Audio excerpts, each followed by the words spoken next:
Today on MH News, we're talking about the FAA's new regulations for drones, Sports Illustrated layoffs, and plenty more. So stick around.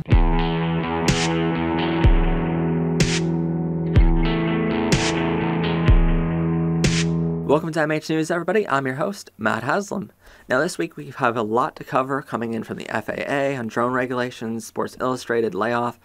We have talk about lenses and hard drives and a bunch of more things. But before we get to that, we have big news here at MH News.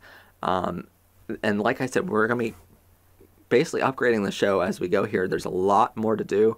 We have a lot of great ideas coming up and a lot of different directions we want to take the show in. In order to do that, it's going to be very, very hard to do that. So any encouragement is definitely appreciated. And because it's going to be hard for us to do. I mean, it takes 5-6 hours every single episode at least to produce these things and get them out there for you guys twice a week. So any encouragement is definitely appreciated. But this week we have something new. If you ever want to get the newest episode, the latest episode of MH News, all you have to do now is go to www.mhnews.info. And it brings you directly to the latest episode of MH News. And that's really exciting. We also have a new email address and stuff like that. So now for your questions, your suggestions, and different commentary, all you have to do is email questions@mhnews.info, and that will email it directly to us. So that's all new, and it's really exciting for us to have that as part of the show here. But then also this week, a guy who I really respect in the industry, he worked at the top of the game in audio, live event audio and stuff like that.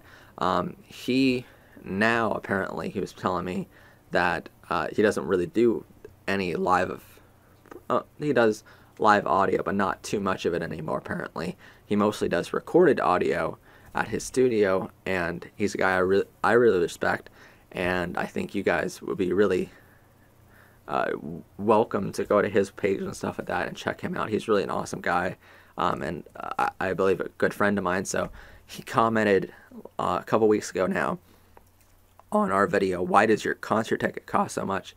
He shared that video and commented specifically this, and I quote here, "This is something many people do not understand. Matt Haslam nails it and lays it out perfectly. Most of the cost is not actually going to the members of the group themselves, but only a small portion. Please watch this."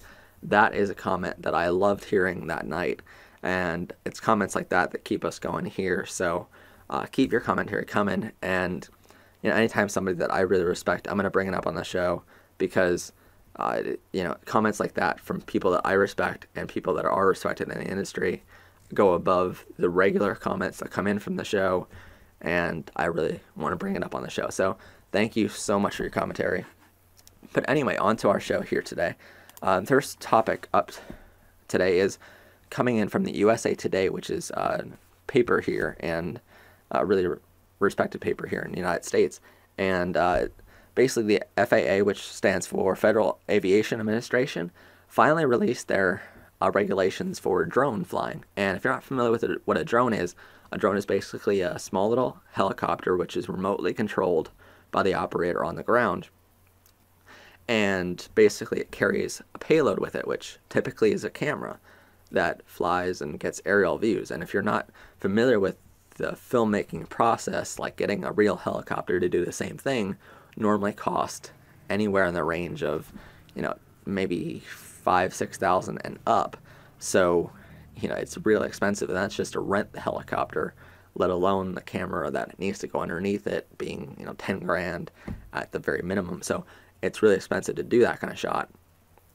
There's a reason back in the day only Hollywood films could do it. Now, with consumer drones, it's a lot more inexpensive, and I think the cheapest drones are like $500 or something like that, in that range, but they only fly like 15 minutes at a time, and they can only go in a range of like maybe a couple hundred feet or something like that, I believe. So, but what's been happening in the past couple months here is people have been taking their drones and flying them around airports, major airports, and that's illegal. That was illegal all along, and because it messes up with the radar and stuff like that of the actual planes, and next thing you know, a plane could crash because some guy wants to get an aerial shot of an airport when he can just easily get on a plane and stick his camera out the window.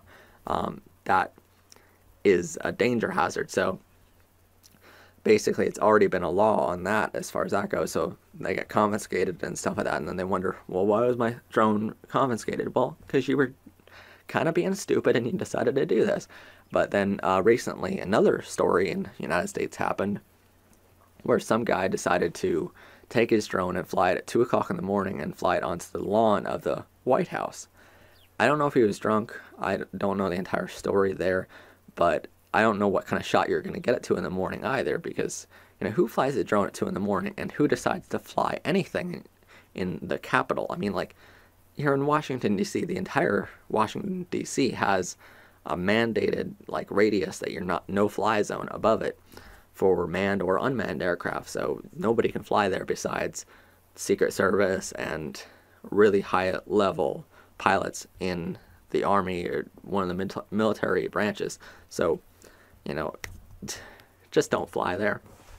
But because of all these things have been happening, there's new regulations coming out finally from the FAA on this, and I'm just going to read them off here. Reported from the USA Today, I'm going to quote here. Quote, the FAA proposal would allow drones weighing up to 55 pounds to fly within sight of their remote pilots during daylight hours. The aircraft must stay below 500 feet in the air and fly less than 100 miles per hour, which most drones do, by the way.